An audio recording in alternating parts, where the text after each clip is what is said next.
why was the state not consulted?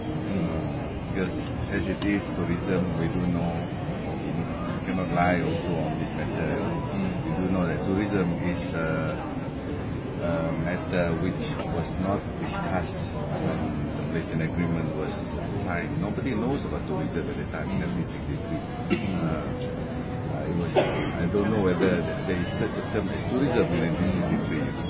So it was not in what we call the federal list, it was not in the state list, it was not in the concurrent list. So when a subject matter is not in these three lists, when it comes to relationship between central government and the state government of Sabah and Sarawak, because Malaysia was formed with Sabah, Sarawak, and Malaya merging together to form Malaya, together with Singapore. Singapore left after that. So when matters are not in the federal list, state list, and all concurrent list, any law students or constitutional lawyers will look at it as if it is in what we call the residual list.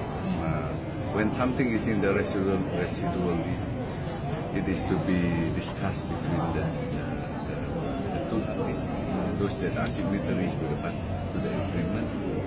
How, where, who should be taking care of this?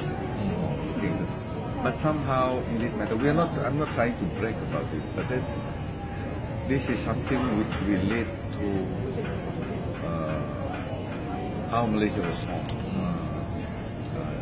We have to respect that agreement. That is the reason why I'm just asking about kenapa Sarawak tidak dimaklumkan consulted. Because through the years, we suddenly found out that tourism suddenly appear inside the Federal Constitution under the 9th schedule. Diselitkan masuk dalam and treated as being a matter, subject matter that comes under the purview of the federal government. So even when it was quietly incorporated into the Constitution, the state government was not consulted. But then again, we are being sama-sama kerajaan pusat, kerajaan negeri has always been the same. We respect. We are not going to make a fuss out of it, but we just want to see that don't treat us like that. Don't treat us like that. Kalau ada apapun, seek consultation. We are not here to go against the federal government. We just asking, seek consult us. And there might be certain things which might need a little bit of adjustment. Sebab itulah saya mengeluarkan pernyataan itu hanya untuk bertanya, not to question. I know Nazri is a very senior minister. He has been around. He did mention I don't know much. Sekarang orang baru does not know what I'm talking about. Well, I do agree as compared to him in politics. I'm just a minister for about 1 month as compared to him how many years. But I believe he is a lawyer. He would know about this also, unless he choose not to know. Yeah, about this Malaysian agreement. Yeah, that's that. Datuk, kenapa kerajaan negeri bercadang untuk mengadakan perbincangan dengan kerajaan persekutuan? Mestilah. Saya tahu sedikit sebanyak bagaimana kepimpinan negeri melihat perkara ini. Daripada masa Allahyarham Tok Nan lagi, kita sudah berbincang tentang devolution of powers. Dan saya melihat ini adalah satu-satu perkara yang terhakis sedikit daripada kuasa kita. So, perkara yang kemungkinannya sepatutnya diperbincangkan bersama, bukan hendak trying to put a threat, tidak, tapi perkara yang tidak termaktub dalam perjanjian asal yang sepatutnya diperbincangkan bersama. Well, that is how democracy works. That is how I believe our forefathers, nenek moyang kita yang menandatangani perjanjian itu maunya macam itu. Jadi kita yang mewarisi